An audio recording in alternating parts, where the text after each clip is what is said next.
Início aqui a nossa banca final do aluno Fernando de Faveri. Estivemos aqui com ele tem o quê? 2 meses, Fernando, na nossa banca de qualificação.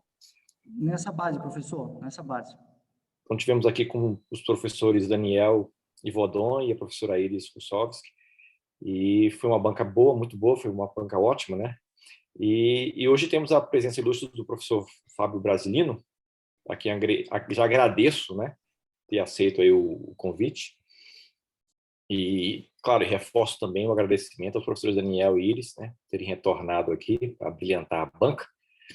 Então, tenho certeza que vamos todos ganhar muito com isso aqui. Vai ser uma banca ótima. Então, já vou dar início aqui aos trabalhos. O trabalho aqui Hoje, nosso tema aqui, a dissertação do Fernando, é sobre direito penal do risco e cegueira deliberada no Brasil, né? Então, temos aqui a presença dos nossos 3 examinadores. O Fábio e a Iris são professores internos da AMBRA, e o Daniel é nosso convidado externo da Penn State University. Então, regras do jogo para hoje. A banca final ela é mais solta. O nosso querido Fernando vai ter 30 minutos para fazer sua apresentação, até 30 minutos, e depois eu passo a palavra para os professores, que a princípio não terão limite de tempo, podem ficar tranquilos aí, mas eu vou definir um limite de tempo para a resposta do Fernando às indagações dos professores. E logo depois dos nossos 3 professores, as respostas do Fernando, a gente vai se retirar para uma sala, né? Nós vamos sumir um pouquinho daqui e vamos para uma sala, deliberar e depois voltamos. Então eu peço aí a paciência do Fernando, dos nossos convidados, dos nossos participantes que estão aqui online, os alunos e as pessoas que estão aqui nos assistindo. Aqui desde já cumprimento e boa noite a todos. Já temos uma turminha boa aqui acompanhando essa banca. Então vai ser isso, né? O Fernando começa, depois os professores, resposta do Fernando, saímos para uma salinha e voltamos.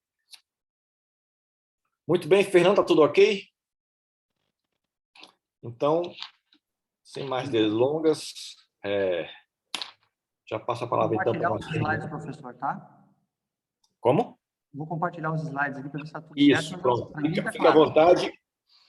Você, então, tem até 30 minutos para a sua apresentação. Fica à vontade aí, a palavra vai com você. Ok, professor. Boa noite, professor Tiago.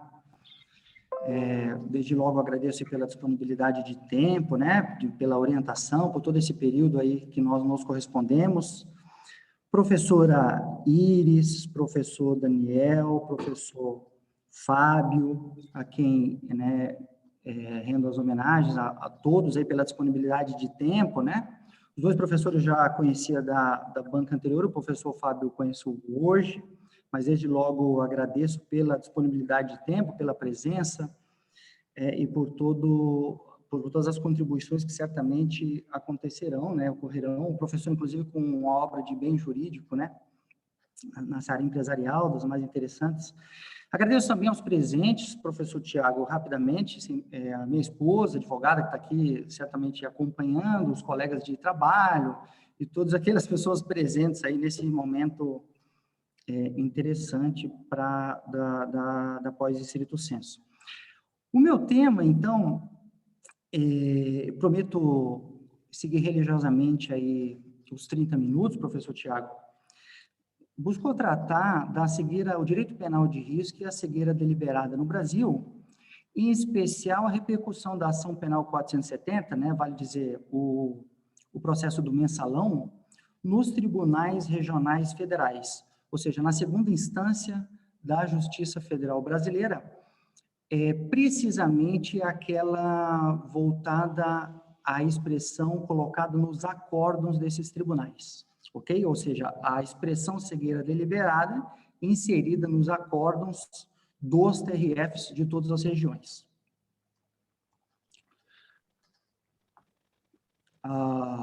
O roteiro da apresentação, então, vai seguir essa ideia da contextualização da pesquisa, né? Problema, hipótese, objetivo, justificativo e metodologia. a estrutura da dissertação, vale dizer, os capítulos, né, da forma como eles foram estruturados, os resultados da pesquisa empírica e as considerações finais do trabalho. Desde logo, eu acredito que aí seja um ponto relevante para nós, assim, despendemos algum tempo, contextualização dessa pesquisa empírica que se realizou junto com o professor Tiago.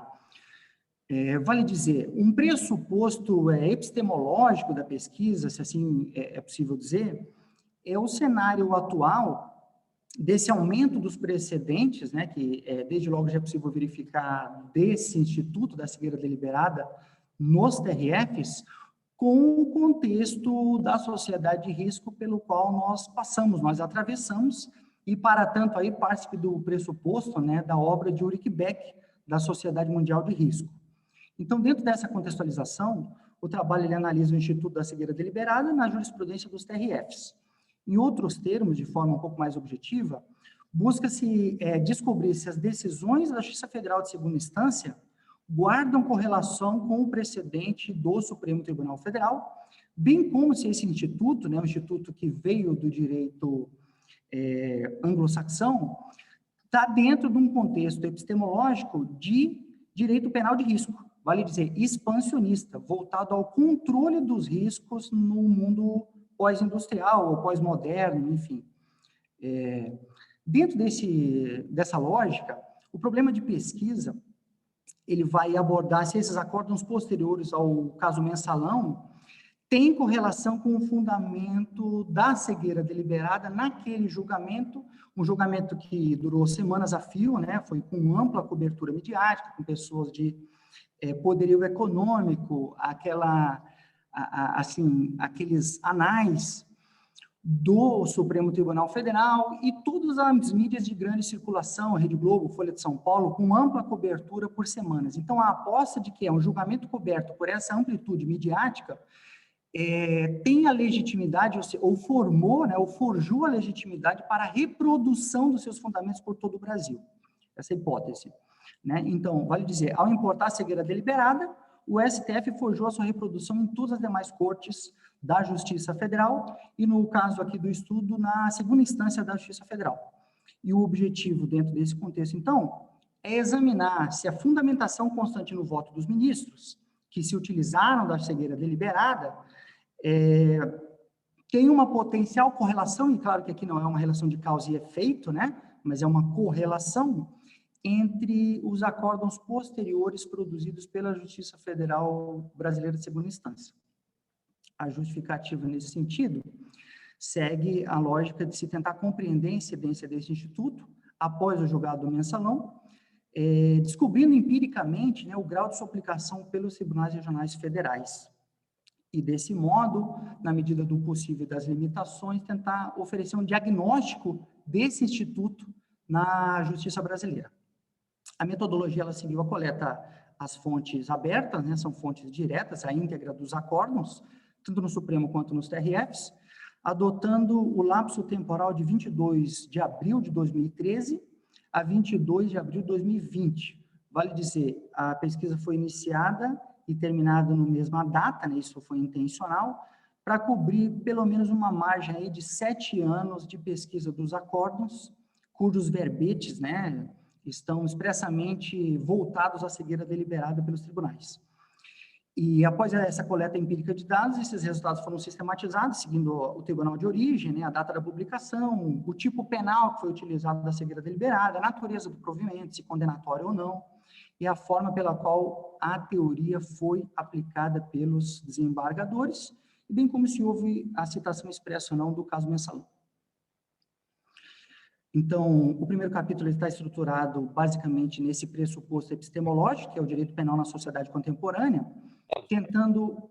Fernando, desculpa te interromper. Para facilitar para todo mundo, você poderia colocar os seus slides no modo apresentação? Posso, sim. Isso, obrigado. Melhorou? Ótimo. Perfeito. Então, o direito penal na sociedade contemporânea é o pressuposto aí deste primeiro capítulo da dissertação.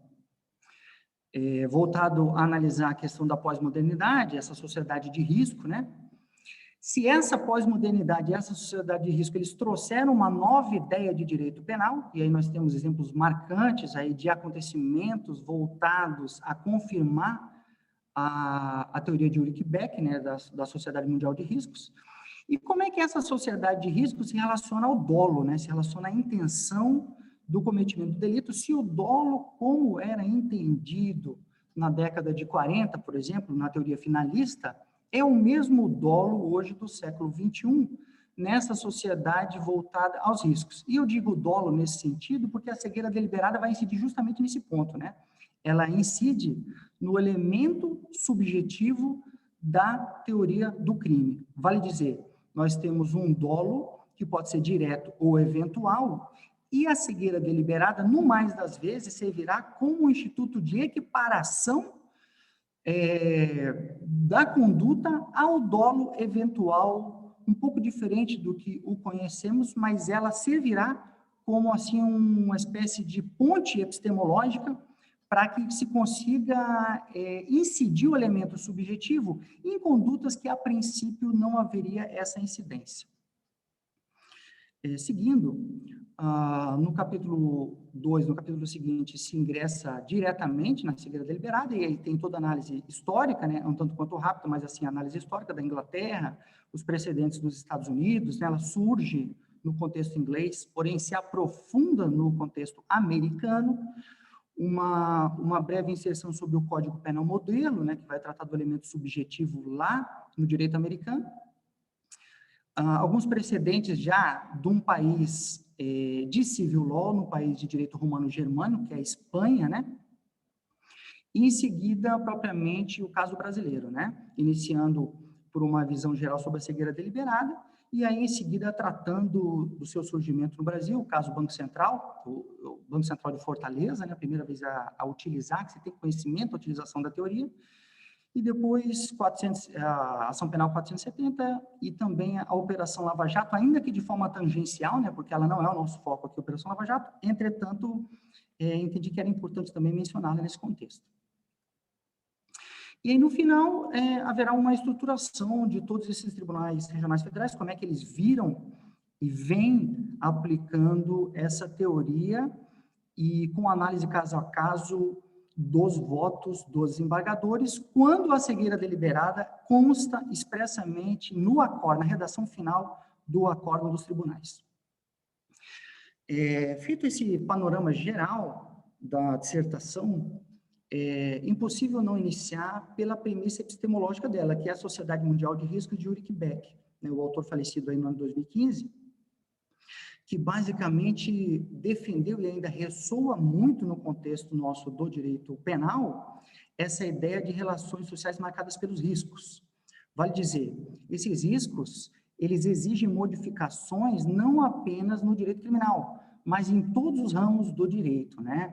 A sugerir uma espécie de transição epistemológica, que confere um protagonismo aos dilemas contemporâneos. Então, se no contexto do iluminismo, da virada do século de 1779, século XVIII, e todas aquelas ideias de bem jurídico individuais, hoje isso vai se esvaindo aos poucos. Esse é o pressuposto aqui adotado, na medida em que o direito penal e todos os ramos do direito em geral não estão mais voltados especificamente à satisfação de vida, patrimônio, liberdade.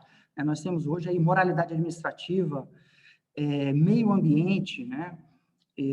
Ordem econômico-financeira e todos esses bens assim que são extremamente difusos, né? É o que se convencionou chamar de espiritualização do bem jurídico, vale dizer, não se pega mais do bem jurídico, né? A vida, por mais que ele seja um patrimônio, um bem jurídico protegível pelo direito, hoje você tem vários outros que apontam justamente para um cenário de controle de riscos, tá? Ok? E nesse sentido, então, a Sociedade Mundial de Riscos de Ulrich Beck pode contribuir na medida em que ela fundamenta e legitima a expansão do direito penal. O Beck tem uma frase muito interessante que eu decidi trazê-la aqui no slide, que vai dizer o seguinte: é certo que os riscos não são uma invenção moderna. Quem, como Cristóvão Colombo, saiu em busca de novas terras e continentes por descobrir, assumiu riscos. Estes eram, porém, riscos pessoais e não situações de ameaça global, como as que surgem para toda a humanidade com a fissão nuclear ou com o acúmulo do lixo nuclear.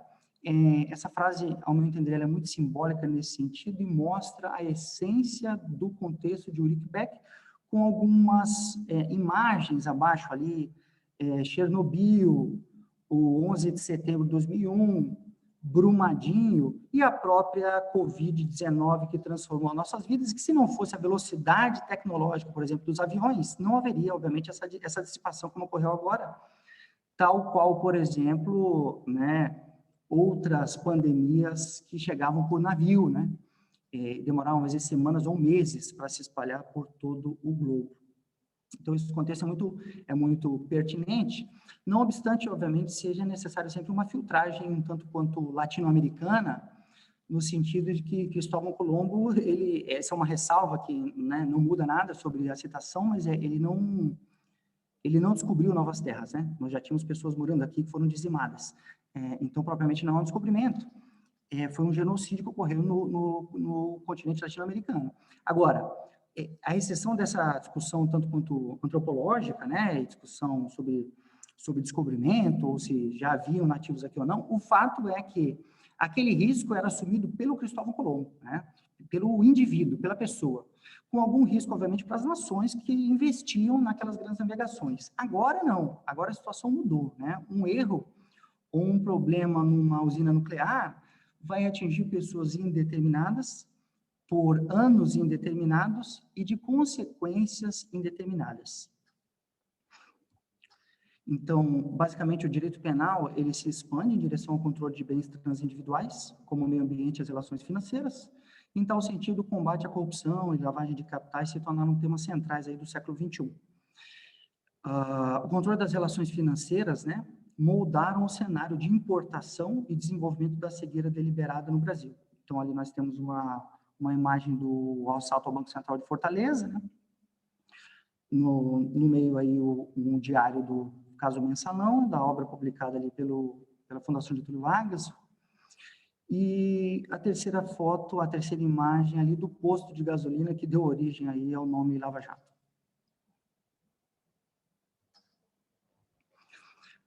Feita essa aproximação epistemológica, então, propriamente a cegueira deliberada, também chamada de teoria da avestruz, ignorância deliberada, cegueira intencional provocada, ou doutrina da evitação da consciência, ela tem a sua origem na Inglaterra e o maior desenvolvimento nos Estados Unidos da América do Norte. Em termos, assim, resumidos, ela se caracteriza quando o agente, de forma consciente e deliberada, né, coloca barreiras ao seu conhecimento. Ou seja, ele incide em alguma barreira com o propósito de evitar uma responsabilização futura ou uma potencial responsabilidade futura, e também, nesse momento, adquirir algum tipo de subterfúgio ou argumento para que, posteriormente, possa isentar sua responsabilidade com o intuito de que não sabia do que estava fazendo ou participando, né? E essa ideia, então, da avestruz é justamente nesse sentido, quando ela coloca, né, a cabeça por baixo da terra, enfim. Biologicamente, eu já vi que tem alguns questionamentos que a avestruz ela não faz isso, mas é simbólico, é uma metáfora simbólica nesse sentido das pessoas que querem esconder, né, a cabeça, esconder aquilo que estão vendo para baixo da terra e assim evitar sua responsabilidade.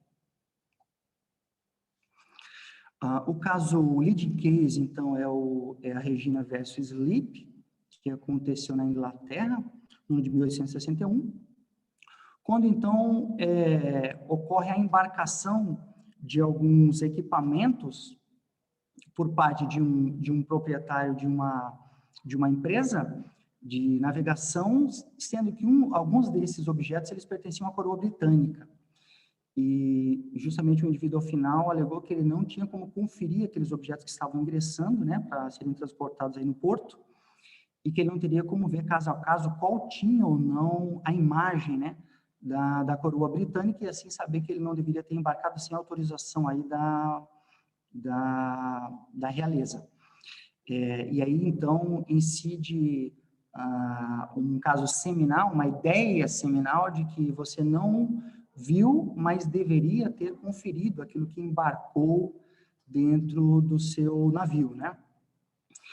E desse caso, então, que é o leading case inglês, posteriormente aí expandido pelos americanos, nós temos o leading caso no Brasil, fazendo um paralelo já muito tempo depois, né, em 2005, que é a condenação em primeira instância dos proprietários da revenda Brilicar Automóveis, lá na cidade de Fortaleza. Então, logo após aquele crime no Banco Central, os indivíduos foram com seu montante em dinheiro e efetuaram a compra de vários automóveis, vários carros de luxo, e pagaram na revenda esses veículos em dinheiro, né? Entregaram notas de R$ 50 dentro de sacos de nylon e colocaram sobre a mesa lá dos vendedores. Inclusive, grande parte do dinheiro ainda ficou, porque estavam demorando muito para contar as notas, eles estavam com pressa, obviamente, né? E eles deixaram lá como uma espécie de garantia para futuros veículos aí, mais de R$ 200 mil à época.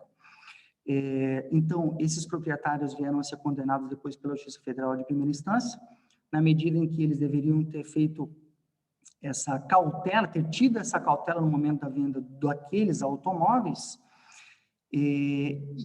condenação revertida pelo segunda instância da Justiça Federal, ao argumento à época de que aquele crime que eles haviam incidido em segredo deliberado, que é a lavagem de dinheiro, a lavagem de capitais, não poderia ser imputado aos proprietários da revenda na oportunidade, porque não se admitiria o dolo eventual naquele tipo penal, naquele momento, naquele estado de coisas, né?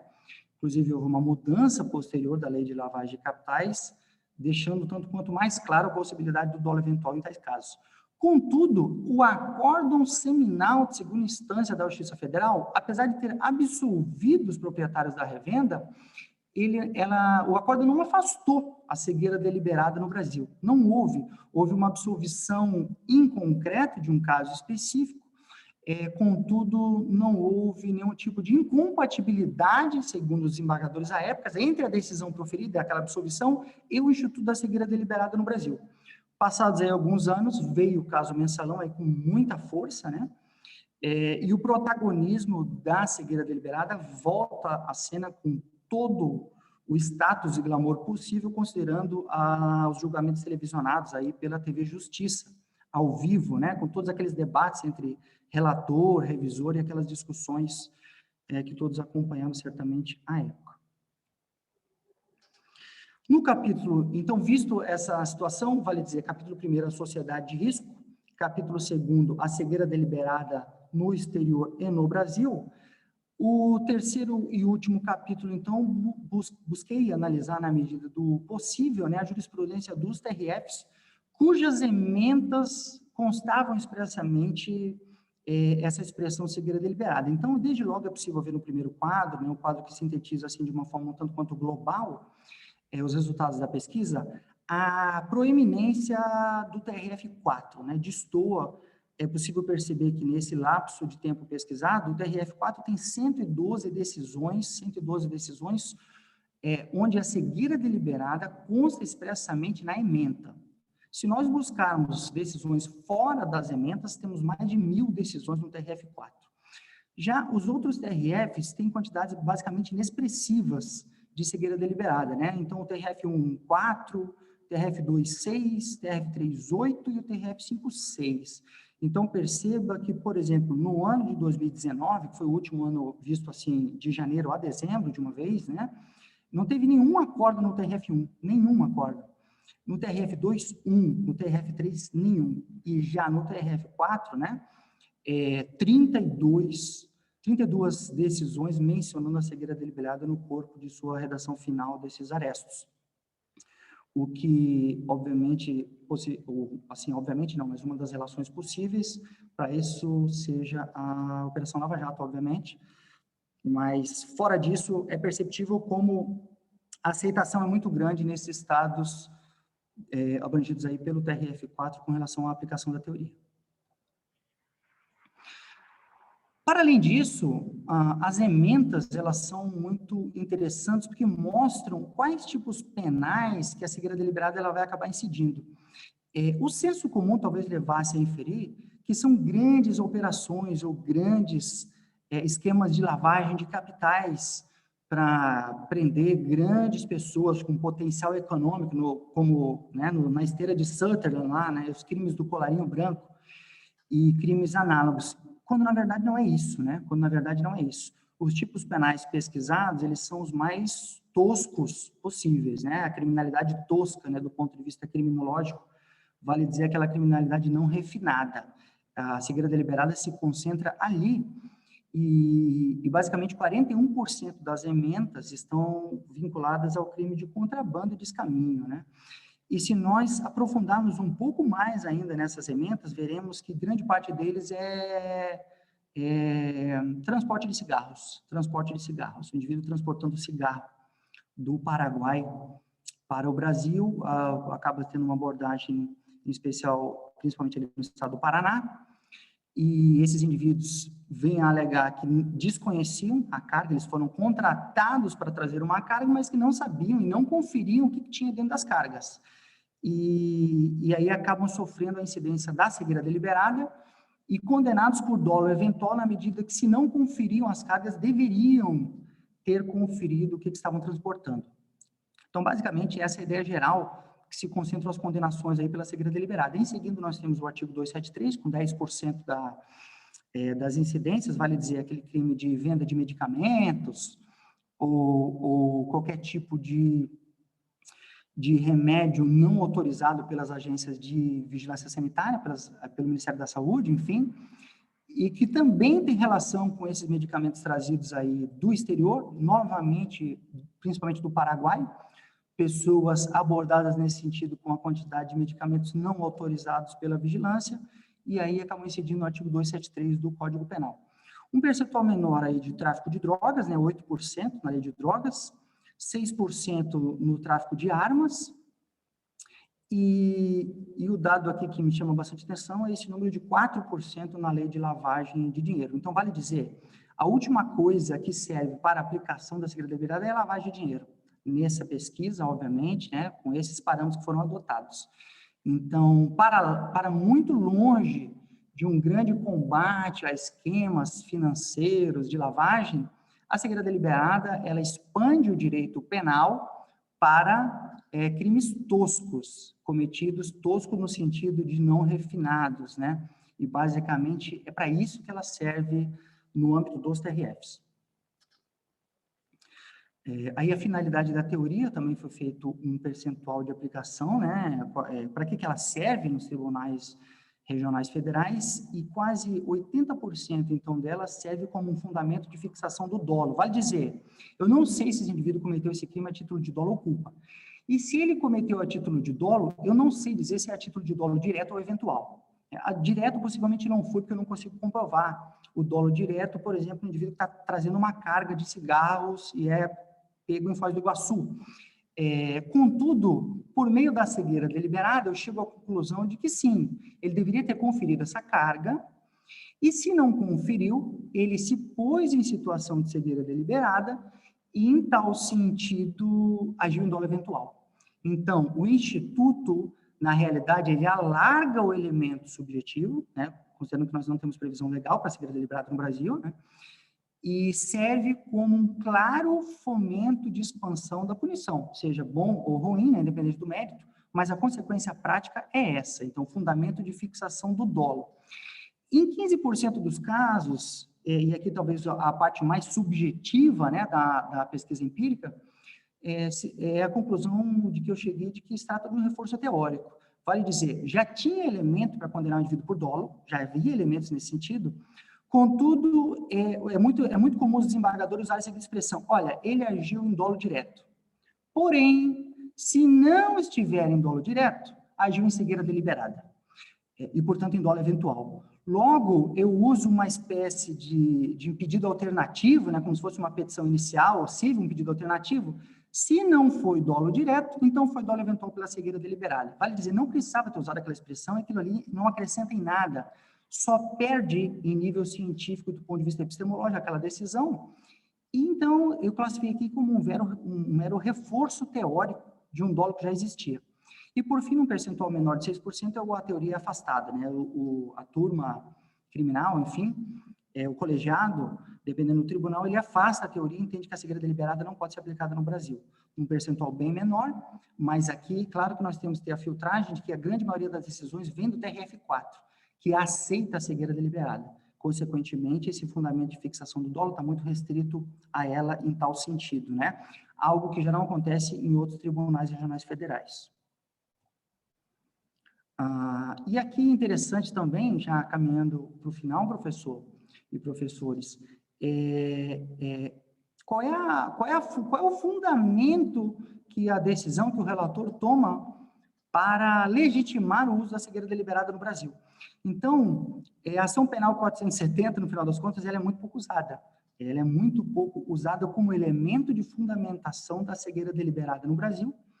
E, por incrível que pareça, se usa mais julgados do Tribunal Supremo de Espanha, o Supremo Tribunal de Espanha, do que do Supremo Tribunal Federal, porque essa teoria já vem sendo adotada na Espanha, e aí os desembargadores deixam muito claros que é uma teoria, que é um país de civil law, e se é um país de civil law, nós também somos um país de civil law, está mais do que provado que isso é compatível com o direito brasileiro. Então, perceba que os precedentes do Tribunal Espanhol são maiores que do Supremo Tribunal Federal. E, acima de todos, numa,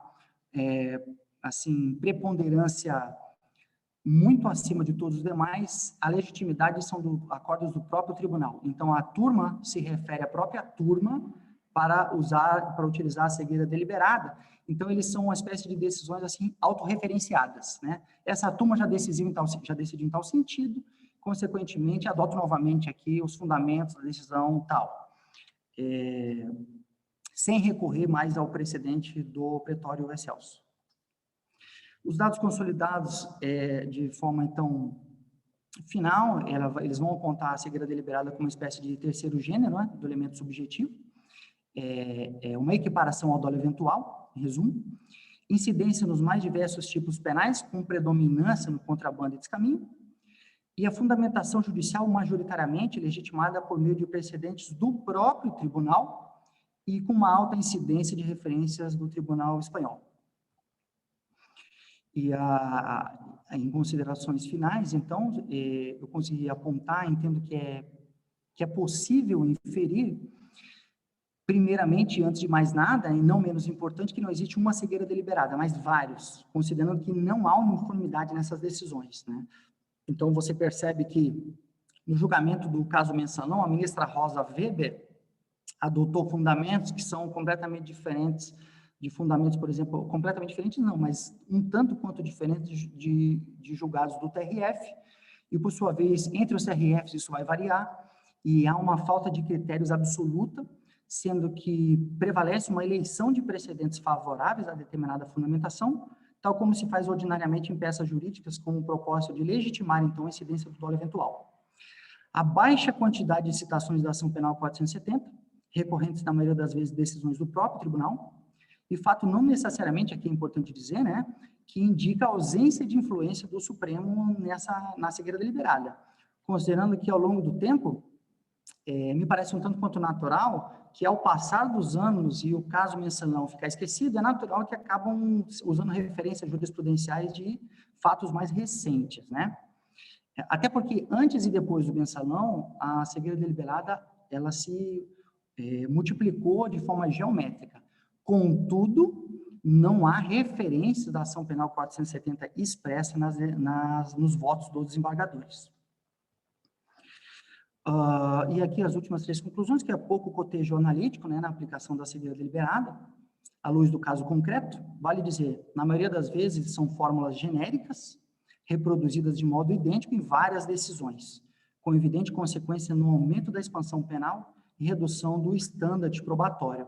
Então, o que se vê, na verdade, assim, é uma grande repetição de fundamentações, no mais das vezes elas são idênticas, os parágrafos eles são idênticos, e você, por vezes, acredita que esteja num acordo anterior, mas você já está no próximo, e as decisões, as frases, as expressões, elas são as mesmas, sem comparação do caso concreto. Aí o baixo aprofundamento teórico sobre o dolo, pelos órgãos jurisdicionais pesquisados, os quais se contentam na sua totalidade com a tradicional fórmula, né, consciência e vontade. Vale dizer, um dolo natural, né, voltado a elementos psicológicos e não normativos, e esses acréscimos normativos doutrinários, eventualmente, não despertam qualquer atenção nos tribunais federais, por enquanto, né? E, por fim, talvez o aspecto positivo disso tudo sejam que esses pontos problemáticos levantados ao longo do trabalho, vale dizer, um dolo natural e não normativo, como já se poderia desenvolver no Brasil, né? Uma aceitação um tanto quanto a crítica de teorias estrangeiras em ordenamentos brasileiros, talvez fomentem um ciclo de gatilho em algum momento, ou em alguma medida, para o desenvolvimento de uma teoria do dolo, uma teoria crítica do dolo. Não apenas, penso eu, afastando a cegueira deliberada, porque ela não nos serve, claramente ela não nos serve, como também aprimorando um dolo normativo, né? Um dolo muito mais adequado à tradição romano-germânica. Professor, eu tinha um vídeo aí sobre a Sociedade Mundial de Riscos, mas como eu já atingi os 30 minutos, e eu pretendo aí não cansá-los, os professores, professora Iris, professor Daniel, professor Fábio, eu acredito que seja mais prudente não estender, seguir o prazo regimental e deixar aqui os meus agradecimentos aos professores pela disponibilidade de tempo nessa banca de hoje e todos os demais presentes. Eu encerro por aqui, professor Tiago.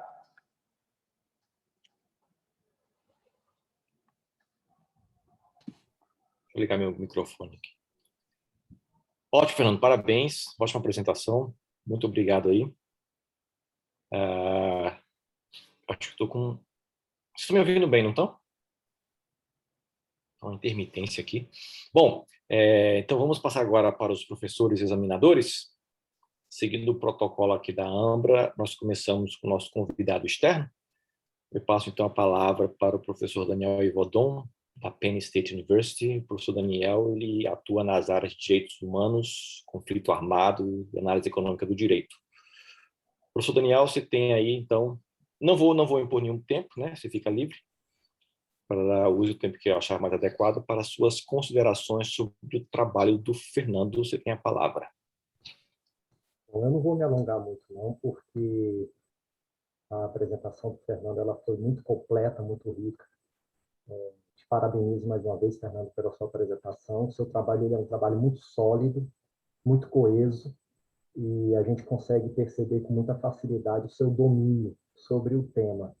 E isso é muito gratificante assistir a uma apresentação como essa. Muito me agradou sua conclusão, no sentido da inadequação desse transplante aí do direito comparado, porque à medida que você foi falando, eu fui aqui pensando, é muito absurdo esse tipo de entendimento. Eu que sou um ativista aí dos direitos humanos, eu fui pensando, meu Deus do céu, que coisa mais louca isso. É uma aplicação muito intuitiva do direito, e isso me incomoda de sobremaneira, porque é uma aplicação intuitiva que mede com a liberdade das pessoas, né? A gente sabe que a gente não está falando de anjinhos muitas vezes, mas a construção epistemológica do direito, nesse sentido, ela precisa ser muito blindada para que a gente não caia na banalização. E aí, eu te pergunto o seguinte, Fernando, eu só tenho uma pergunta só, de curiosidade mesmo, porque eu assisti essa sua apresentação no papel de aluno, né? E você, como catedrático desse tema que você apresentou, eu te pergunto o seguinte: nessa tua pesquisa do direito comparado, o elemento do subjetivo do crime que eles trabalham com a cegueira deliberada é o dolo mesmo? Não existe nenhum entendimento que tramita ali na área da culpa consciente ou algo assim? É tudo focado no dolo mesmo? Ou o transplante do dolo veio ao Brasil por causa da inaplicabilidade, da culpabilidade nesses tipos de crimes? Essa é a minha primeira pergunta. E a segunda pergunta é a seguinte: a pessoa que tem a acusação da cegueira deliberada nessa construção aí que os tribunais fazem, ela entra como um partícipe do crime principal lá naquela aplicação de concurso de agentes? Ela responde pelo mesmo tipo penal do agente executório do crime mesmo? São essas duas perguntas que eu tenho essa curiosidade para poder entender, primeiro, como é que o direito comparado enxerga essas situações semelhantes, e segundo, na aplicação aqui, qual que é a consequência disso na vida de uma pessoa que tem essa essa acusação de dolo eventual nas costas. Ele começa a responder de igual para igual com aquela pessoa que efetivamente participou do crime, que efetivamente executou o crime? Era só essas perguntas que eu tenho. Professor Daniel, obrigado. Fernando, fique à vontade aí para responder. Ok, professor, obrigado. Obrigado, professor Daniel, pelos apontamentos. No Brasil, basicamente, não se discute a aplicação, pelo menos eu não localizei, né, uma aplicação prática de um tipo culposo em cegueira deliberada. Basicamente, se adota aquela ideia vinda do Código Penal modelo, né, do Model Penal Code, lá de algo voltado muito mais próximo ao dolo do que a culpa. Agora, é interessante mencionar que no contexto espanhol, né, que seria nossa comparação mãe, nossa comparação mestra de direito romano-germânico, talvez a maior obra publicada sobre o assunto, e citada até no corpo do texto, é a do professor Ragués e Valés, que trata dessa questão do direito espanhol, né? E lá ele admite a aplicação culposa da cegueira deliberada quando, ou naquelas hipóteses que o indivíduo ele se coloca numa situação, se põe numa barreira voluntária de desconhecimento, mas de forma não intencional, de forma culposa. Então, suponhamos um indivíduo, ele traz alguns exemplos, né? Agora não me recordo exatamente quais, mas de um membro de um banco que, por uma negligência, acaba não conferindo o numerário que passa por ele, né? Talvez por preguiça, enfim, seria uma espécie de cegueira deliberada coincidência ao tipo culposo. Por isso é muito interessante a pergunta do professor. Agora, aqui no Brasil não se vê essa discussão, né? Temos vários impeditivos para ela, talvez, professor. O mais claro seja porque os livros se concentram muito na questão de lavagem de capitais, né? E não existe lavagem de capitais culposa no Brasil. Então, essa é uma das grandes dificuldades. Lavagem culposa é essa que existe na Espanha, né? Então, a Espanha ela tem 2 pontos que, a meu ver, impedem qualquer tipo de comparação normativa ou de transplante normativo, por mais que seja um país de tradição romano-germânica. O primeiro deles é que a Espanha admite a lavagem culposa, expressamente, nós não. Segundo, e talvez mais importante ainda, é que o Código Penal brasileiro define o dolo. Ele diz o que é dolo direto e diz o que é dolo eventual. O Código Penal espanhol não. O Código Penal espanhol ele vai dizer tal crime é cometido por dolo. Mas o que é dolo? Basicamente, isso é deixado para a doutrina espanhola. E aí há um campo muito grande, por exemplo, né, para os autores espanhóis e também para a jurisprudência espanhola desenvolver um dolo normativo e uma lavagem de dinheiro por cegueira deliberada. No Brasil, nós temos um impeditivo legal. E esse impeditivo legal, curiosamente, jamais é mencionado nas decisões dos TRFs. Então, os TRFs eles simplesmente dizem, olha, na Espanha se aplica a cegueira deliberada. Consequentemente, lá é civil law, aqui também nós vamos aplicar. Só que não se compara em nenhum acórdão dos quais eu pesquisei a diferença entre o Código Penal espanhol e o Código Penal brasileiro, que são altamente conflitantes no que refere ao elemento subjetivo. Então, é uma grande questão problemática, mas basicamente o Brasil está atrelado ao dolo e mais precisamente ao dolo eventual, à cegueira deliberada. Com relação ao segundo questionamento, professor, os autores são punidos a título de autoria, não de participação, tá? Então, basicamente, ocorre um concurso de agentes, né, nos casos de tráfico de drogas, ele está transportando para um terceiro, mas no mais das vezes ele é considerado o autor direto, em especial nesses casos de contrabando, né? Ele é autor direto porque é um dolo eventual em que ele está praticando o verbo núcleo do tipo, ou seja, vale dizer, está transportando, né?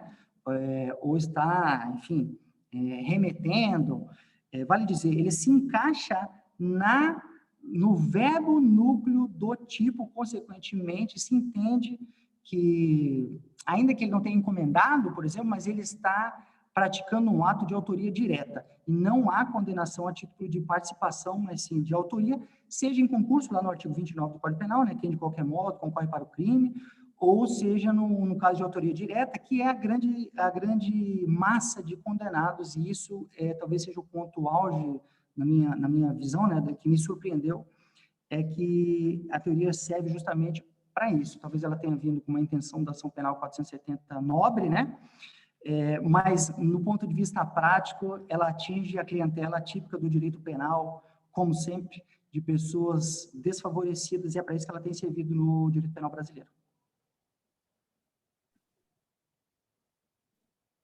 Professor Daniel, satisfeito? Satisfeito. Obrigado aí pelas palavras. De minha parte, estou satisfeito, viu, professor Thiago? Ótimo, Fernando, excelente. Então, passo agora a palavra para a professora Iris Lussovski, que também estava conosco na banca de qualificação. A professora também aqui é professora da AMBRA, professora interna. Nossa aqui, atua nas áreas de direito penal, segurança, crime organizado. Professora, você tem a palavra. Então, muito obrigada, primeiramente, pelo convite, professor Thiago, e eu gostaria de parabenizar, né, então, pelo trabalho, mais uma vez, porque, de fato, esse trabalho, eu já tinha comentado na banca de qualificação, foi um trabalho que muito mais, como, né, bem falou o professor Daniel, foi muito mais uma aula para nós do que efetivamente uma avaliação, porque realmente o Fernando fez um trabalho já na banca de qualificação, o trabalho dele já estava, né, no nível de quase excelência, e inclusive, né, eu comentei que eu gostaria de fazer parte desse fechamento do trabalho, porque realmente até a forma de escrita dele nos gera uma curiosidade em relação a esse desfecho, e esse desfecho que foi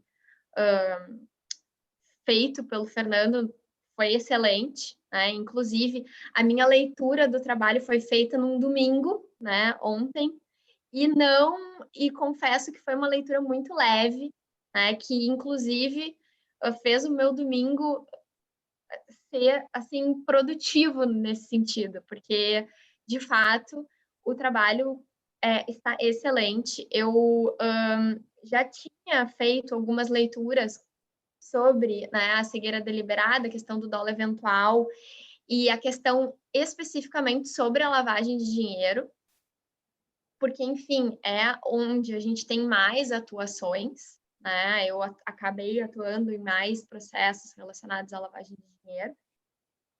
E me gerou curiosidade com esse fechamento dele, no sentido de mencionar-se a cegueira deliberada em 6% dos acórdãos, né, dos tribunais relacionados à cegueira deliberada e lavagem de dinheiro. Porque, de fato, na minha concepção, essa teoria ela foi, de fato, trazida, né, importada com a finalidade da punição da lavagem de dinheiro pelo dolo eventual através da teoria. Inclusive, a gente discutiu isso na banca de qualificação. Então, fazendo algumas observações em relação a esse fechamento, eu, de fato, assim como o professor Daniel, eu não tenho colocações, até porque todas as minhas colocações e as minhas observações, elas foram acatadas pelo Fernando, e eu vi durante o trabalho dele que ele buscou, né, a complementar com os meus apontamentos na banca de qualificação. E eu também gostaria de agradecer ao Fernando pela menção do meu nome no corpo do trabalho, com um artigo que eu escrevi no ano passado, e dizer para ele que eu me sinto lisonjeada em ser mencionada no corpo desse trabalho, que foi um trabalho excelente. Se lá na banca de qualificação ele estava beirando a excelência, com esse fechamento ele, então, ficou com a excelência carimbada. Então, eu não tenho perguntas para fazer ao Fernando, a não ser agradecer a menção, agradecer a aula e agradecer a toda essa pesquisa que, com certeza, na minha vida profissional, será bastante útil. Tá? Então, muito obrigada pelo convite, pela menção e pela aula.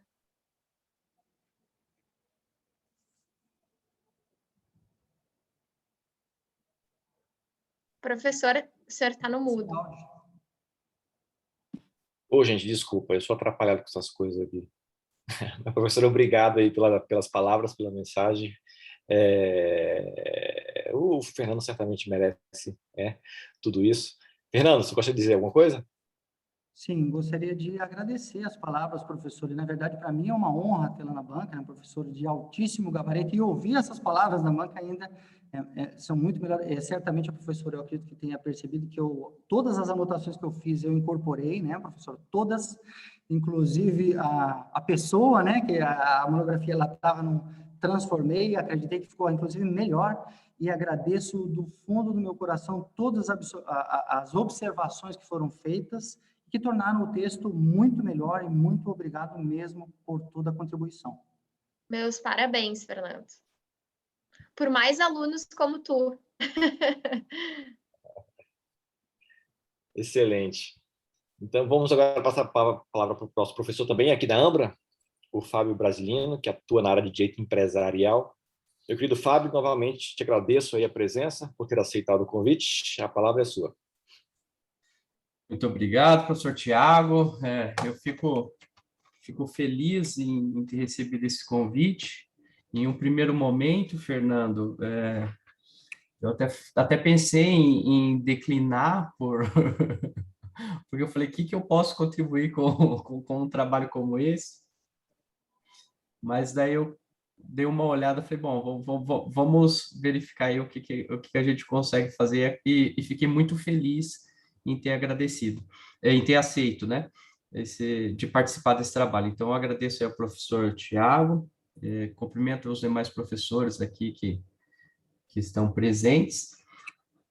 Se a professora Iris e o professor Daniel está numa aula, meu caro Fernando, imagine eu. Imagine eu. Confesso para ti que o seu trabalho assim, com a professora Iris, eu também comecei ele a ler ontem, e eu gosto muito de ler o trabalho assim em cima da hora, para que a gente possa, né, dar um feedback melhor sobre essas questões. Assim, é um trabalho de excelência, que se eu pudesse não participar, eu ia falar assim, olha, como que eu vou participar de uma banca dessa? Que é um trabalho assim que não tem o que a gente falar, tá? Só se por um excesso de preciosismo é visível no seu trabalho aqui o conhecimento que você tem. Parabenizo também o seu orientador, que provavelmente também tem uma boa parcela aqui nesse trabalho, porque, sob o ponto de vista metodológico, que era onde eu poderia trazer alguma contribuição para você, não tenho o que falar. Eu gosto muito da forma que você fez a divisão aqui do sumário. Eu acho que isso é perfeito. A gente não tem que ficar inventando questões, enfim. O seu trabalho, ele surge dentro de uma perspectiva contemporânea, de fato, não ficar discutindo apenas questões teóricas, mas você se preocupou com além, né, da teoria, quais são as consequências que isso traz, e me parece que é algo, como o professor Daniel falou, algo muito importante, porque, querendo ou não, o direito penal, ele trabalha ali com um bem que nos é muito caro, né? Que é a nossa liberdade. Eu sei que vivemos tempos estranhos em que o STF cria crime, vide o caso aí da homofobia, né? E tempos estranhos não só pelo fato do STF criar esse crime, mas por a gente ver pessoas, enfim, doutores até em direito penal, movido aí por uma questão talvez ideológica pessoal, achando que isso daí é super nossa, super válido, enfim, né? Então, assim, se o STF tem criado crimes, imagine o restante, né? Como você mesmo pontuou na sua fala, Fernando, traz algumas preocupações em se utilizar essa teoria por crimes que não são tão relevantes assim, vamos pensar, né, sobre o ponto de vista da tutela do bem jurídico. Então, a gente acaba aí, de certa forma, descreditando algumas decisões. Eu atuo no TRF4, obviamente não na esfera da área penal, e eles de fato têm essa... Então, isso não é uma característica só das turmas penais, vamos assim dizer, mas eles têm essa característica de se autocitar, vamos assim dizer, olha, eu entendo isso, então eu estou certo, está aqui o meu julgamento, mesmo que muitas vezes você demonstre que eles estão em dissonância, né, com a teoria, ou até mesmo com tribunais superiores, então a gente encontra muito essa dificuldade. E ao mesmo tempo que você demonstrou muito bem que a maioria, pelo menos, dos embargadores não faz lá todo um cotejo analítico, vamos assim dizer, que seria merecido no presente caso, ou uma fundamentação mais idônea, vamos assim dizer, é que isso não é uma realidade para nós advogados, se a gente quiser ter acesso aos tribunais superiores. E aí a gente começa a ter perpetuado esse tipo de situação, porque muitos processos eles acabam morrendo sem sequer ser discutido aí pelos tribunais superiores, e a gente vai perpetuando essas questões, beleza?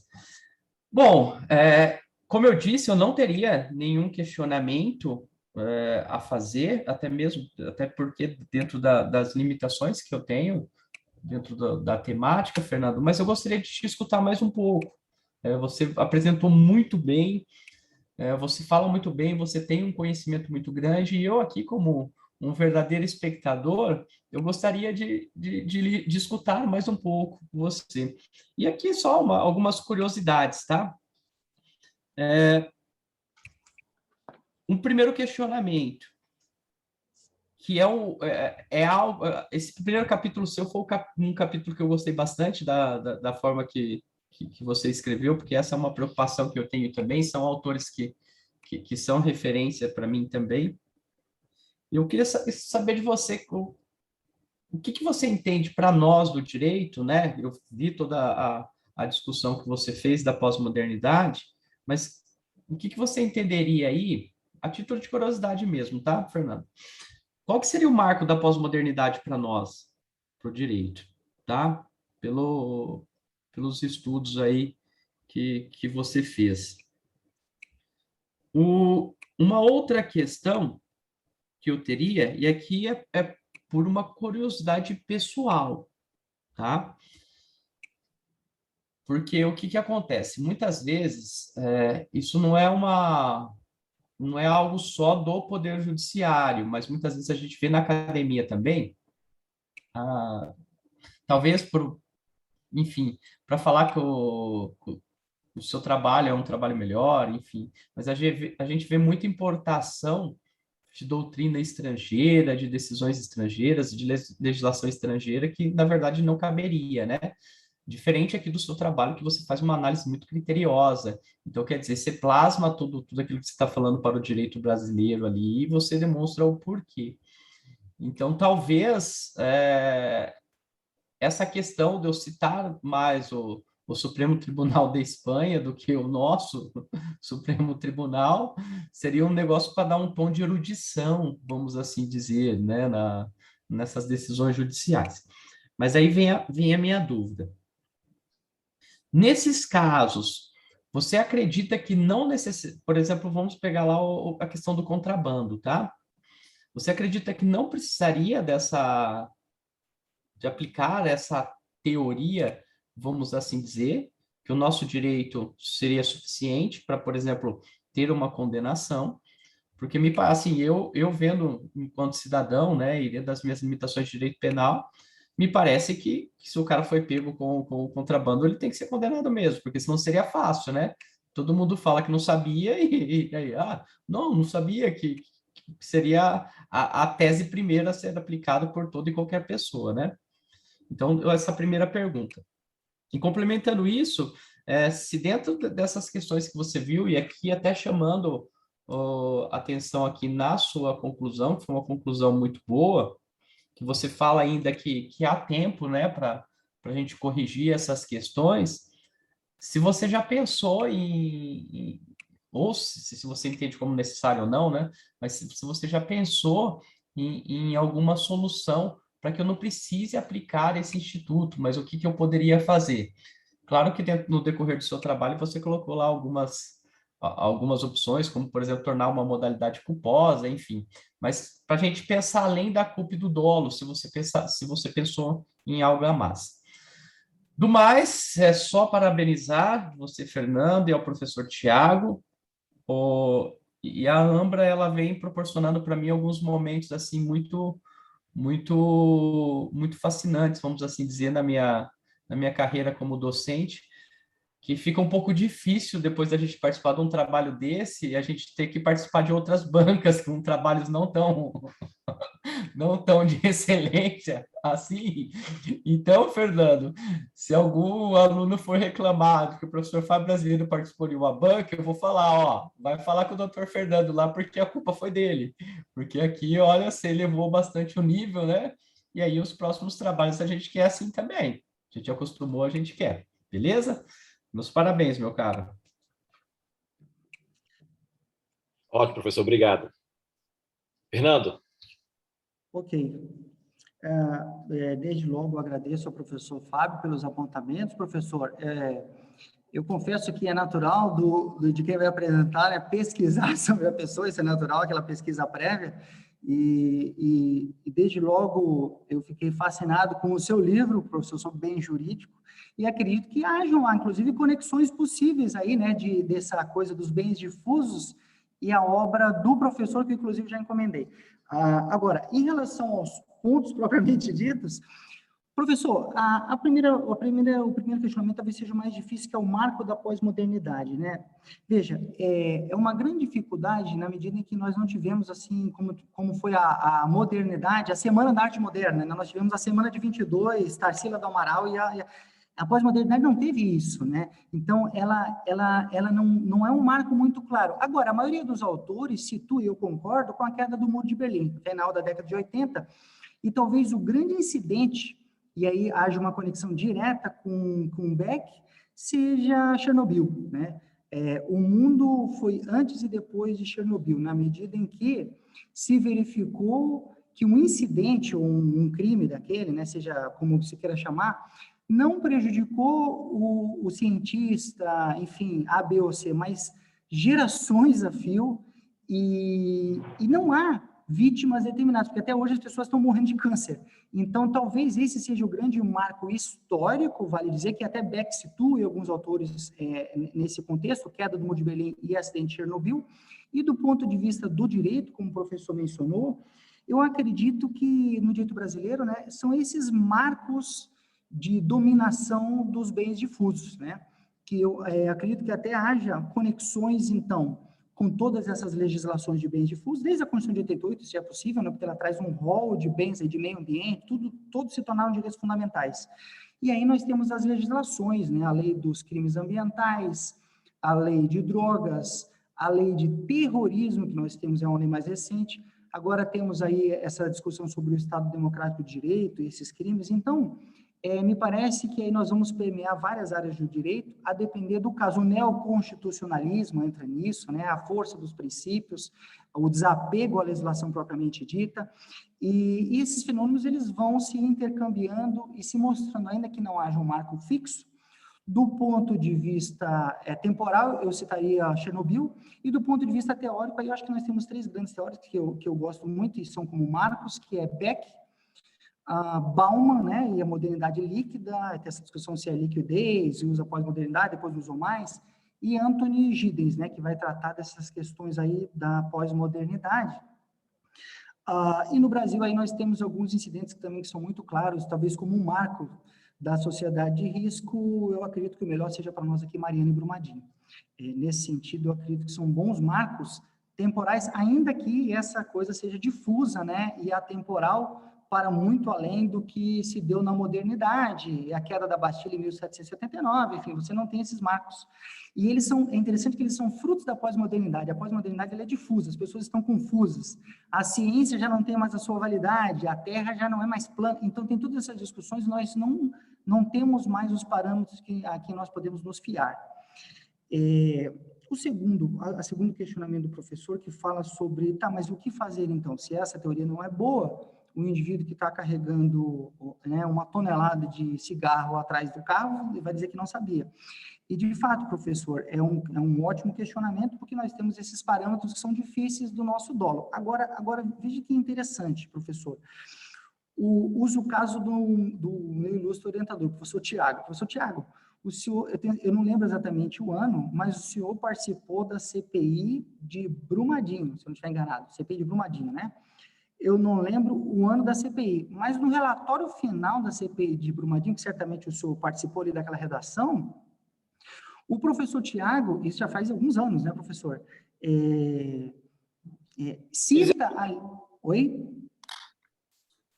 Foi 2019, CPI.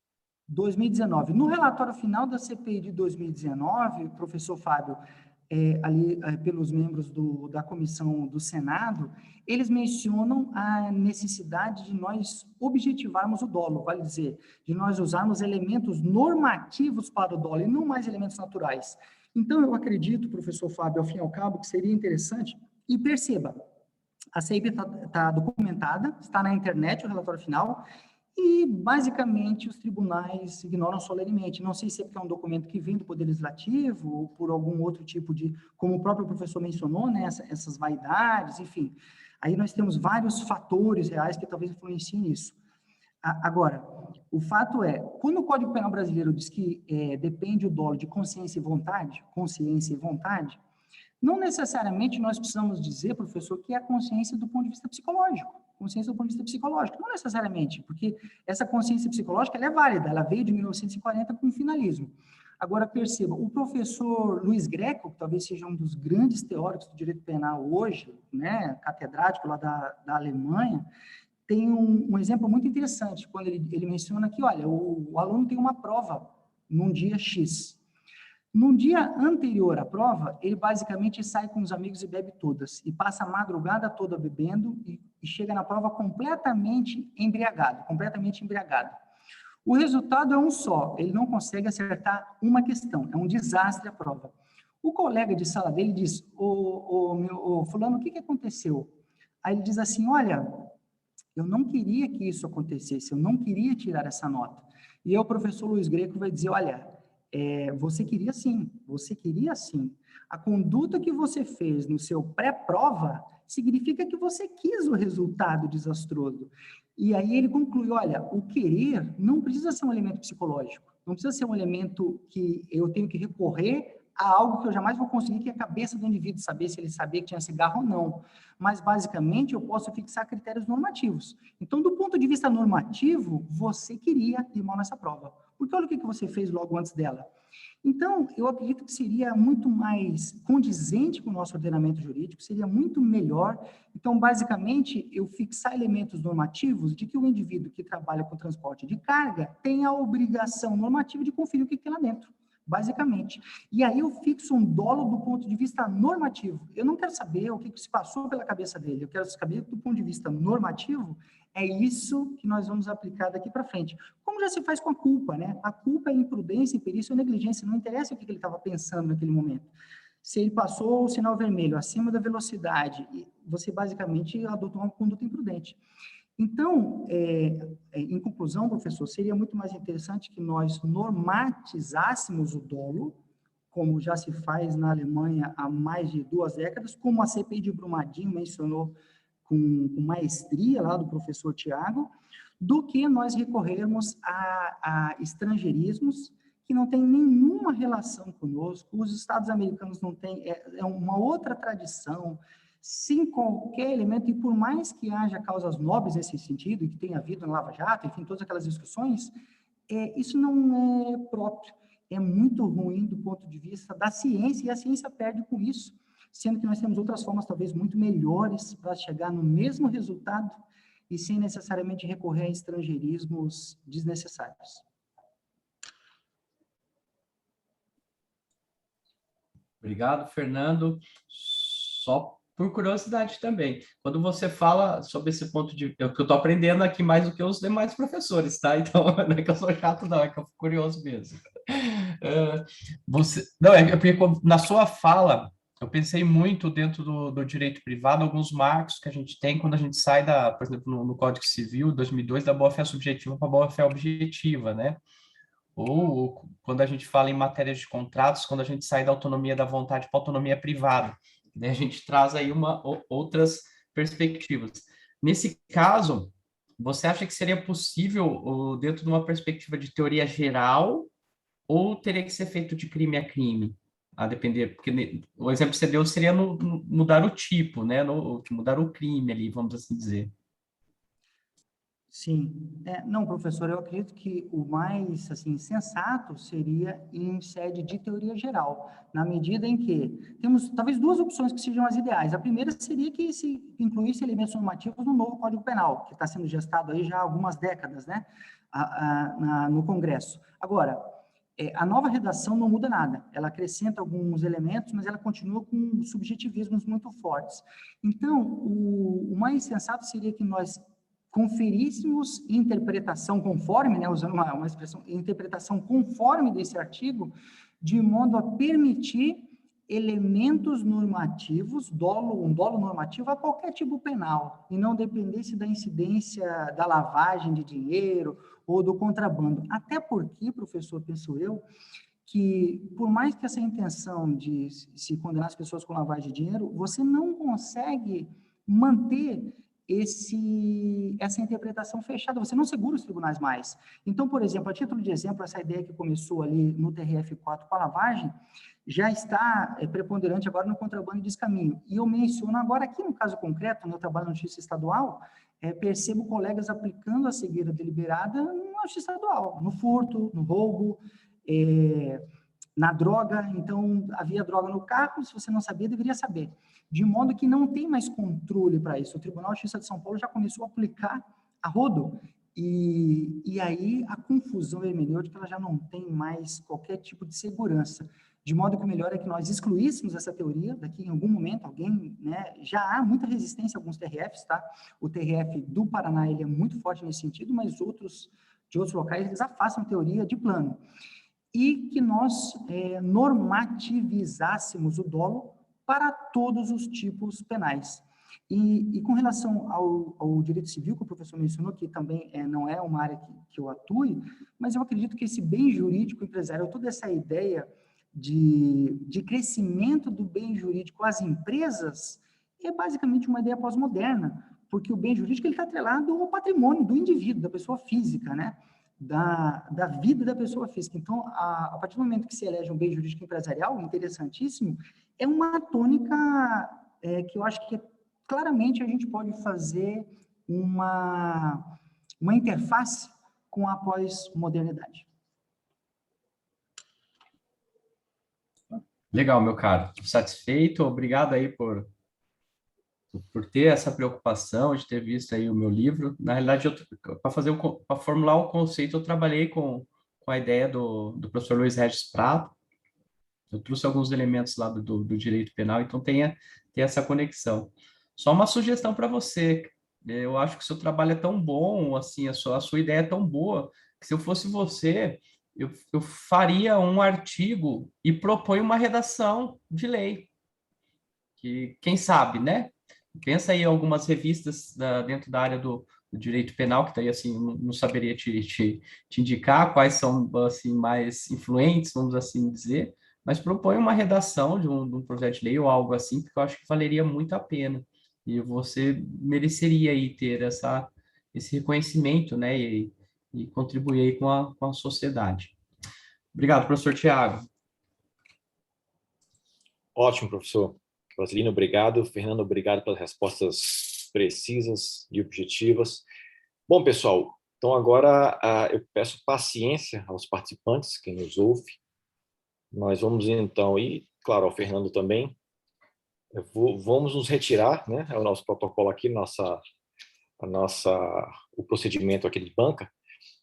Eu, professor Daniel, professor Aires, professor Fábio, vamos para uma sala apartada. Vocês receberam um link, né? Está no e-mail de vocês. Vocês entram no linkzinho lá.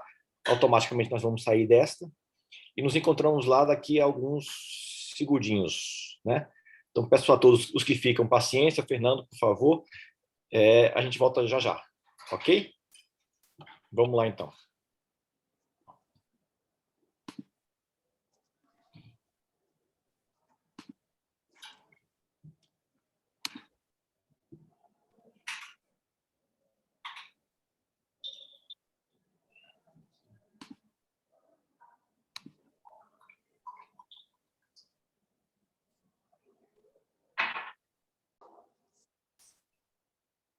Fernando, estamos voltando.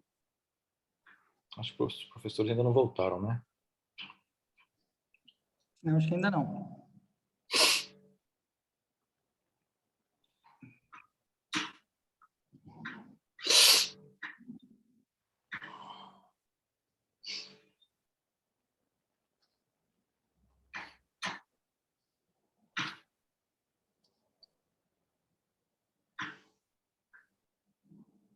A professora Eire está aqui.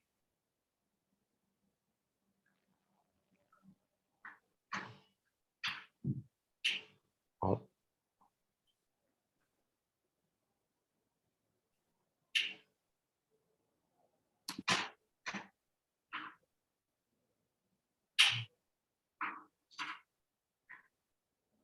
Professora Iris retornou.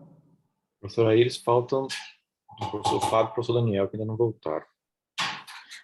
Aproveitando, Fernando, tu falaste de um vídeo que tu irias passar.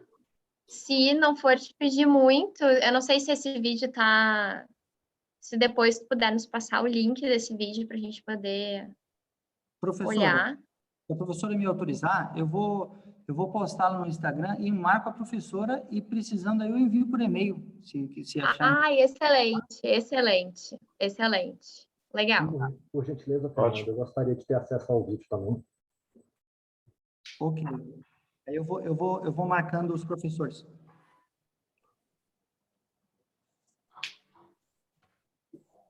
Pronto, estamos todos aqui.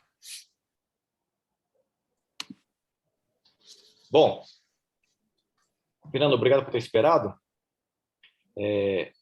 Antes de anunciar o resultado final, a liberação da banca, eu só queria repetir algo que eu falei lá na qualificação, que o Fernando ele é um sonho de orientando, né?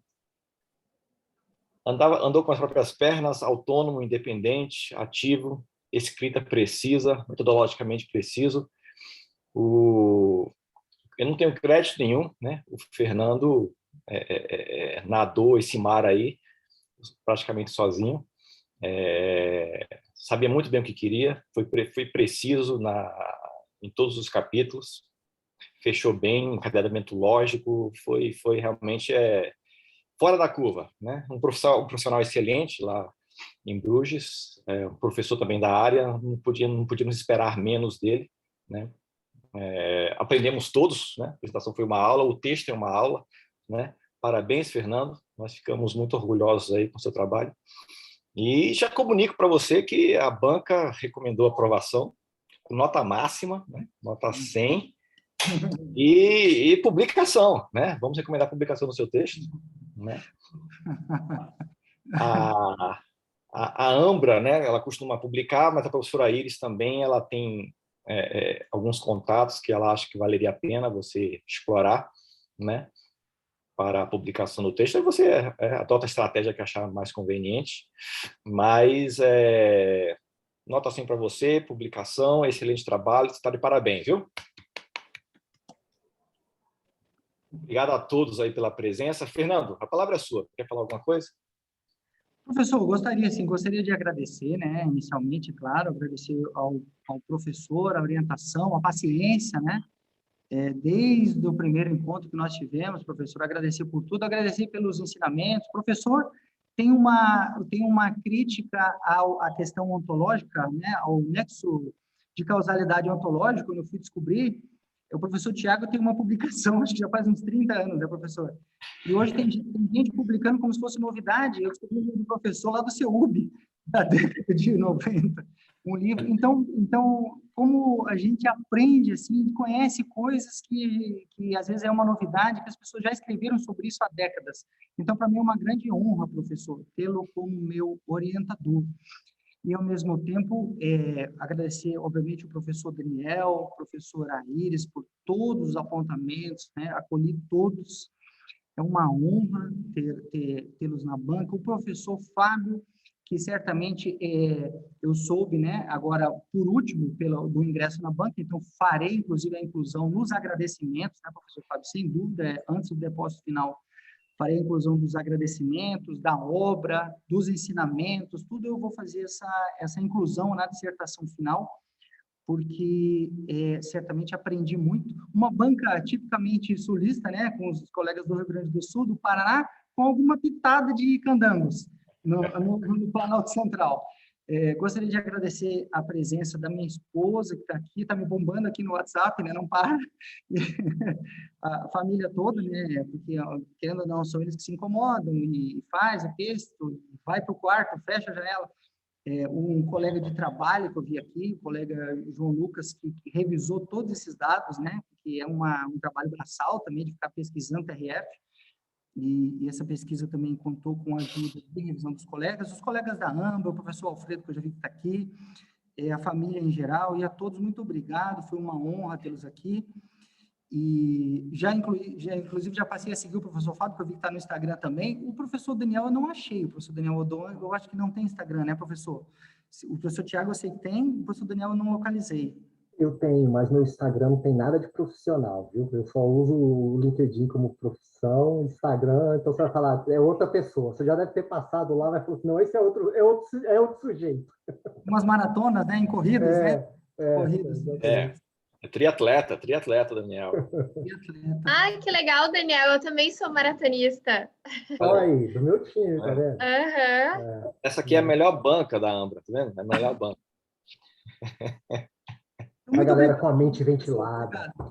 Obrigado, professor Daniel, professor Fábio, professora Isa, professor Tiago. Obrigado a Ambra, minha esposa, os colegas de trabalho que estão aqui. Se vierem ou passarem por Brusque, né, será uma honra recebê-los.